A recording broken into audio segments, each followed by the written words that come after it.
Hi, I'm Paul Mather from FBT Salary Packaging Solutions, and I briefly just wanted to talk to you today about fringe benefits tax, but in the context of mobility, the context of relocation. So really what we're talking about is in terms of moving people around, or specifically moving employees around.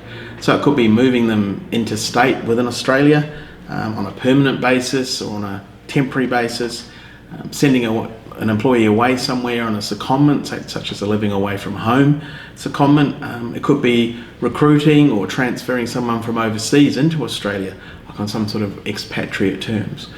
Or it could also be looking from the perspective of someone who's travelling on a long-term basis.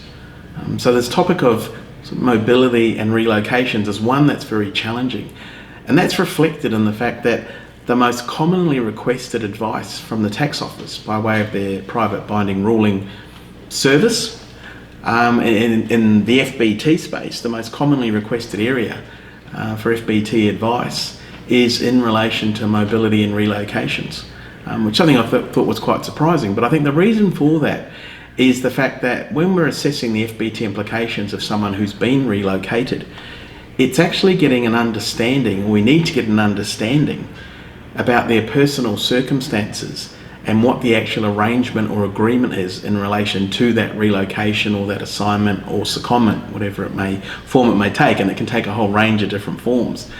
So we need to get an understanding of the actual arrangement, what's been agreed to, what's been documented, or hopefully has been documented.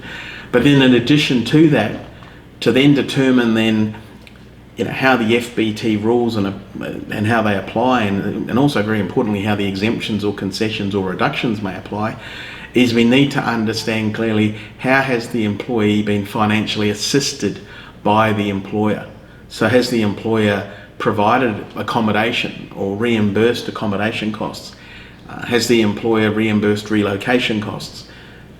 Has the employer provided an allowance, perhaps a tax-free allowance, and what is the purpose of providing that allowance? So, it is quite a challenging area, and that one that needs to be looked at closely, because it's not a particular part of the FBT law. It's not like it's cars or car parking or loan fringe benefits or even entertainment, which I guess are reasonably well defined in their own right.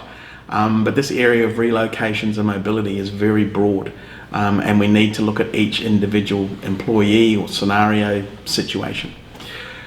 So I hope that helps to get an understanding of some of the challenges around this area, and the fact that a lot of people seek advice in this area to understand the FBT implications, and unfortunately sometimes are seeking that advice after the fact, to address the impact after the fact rather than planning for it up front. So if this is something you require assistance with or you'd like to discuss, then please let us know. We have a range of training opportunities where we go through these types of scenarios. So thank you for your time and listening to this short video, and have a good day.